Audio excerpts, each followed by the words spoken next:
আজকে আমাদের অনেক মজার ডিনার। এখানে অন্থন আছে। বাংলাদেশ না তো কি হয়েছে, আমরাই অন্থন বানাতে পারি অনেক সুন্দর করে, আর এটার টেস্ট অনেক ভালো হয়। এখানে সালাদ মাখাইছি সরিষার তেল আর বিট লবণ দিয়ে।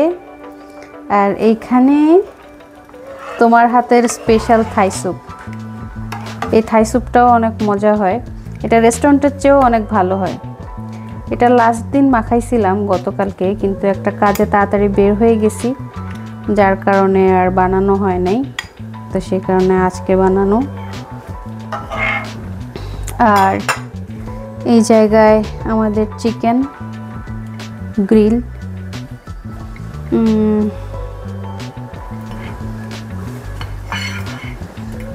বেচারার হাত পাগুলা খুলে নেই, আহারে কি টর্চারটাই না হয়েছে। হ্যাঁ হ্যাঁ, সুতা পুড়ে গেছে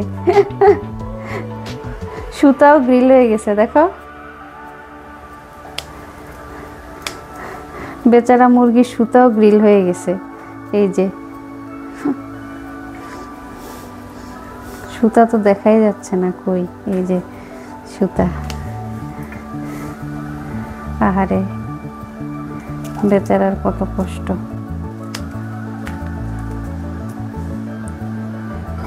সুতা কি সব খুলতে পারছি না আরো আছে, বোঝা যাচ্ছে না। আচ্ছা যাই হোক, খাওয়ার সময় যদি এক দুইটা সুতা থাকে তখন ওইটা দেখা যাবে। এটাকে একটু সুন্দরভাবে কেটে নেই, তাহলে খেতে সুবিধা হয় আর কি।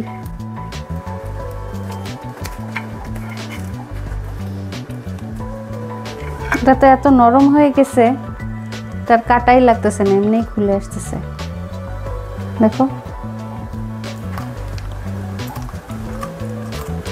এতই সফট হয়ে গেছে যে এটা নিজে নিজেই খুলে আসতেছে।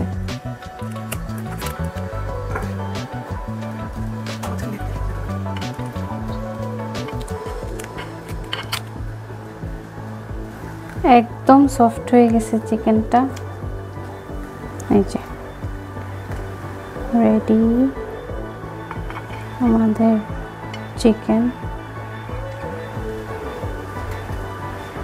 ওকে।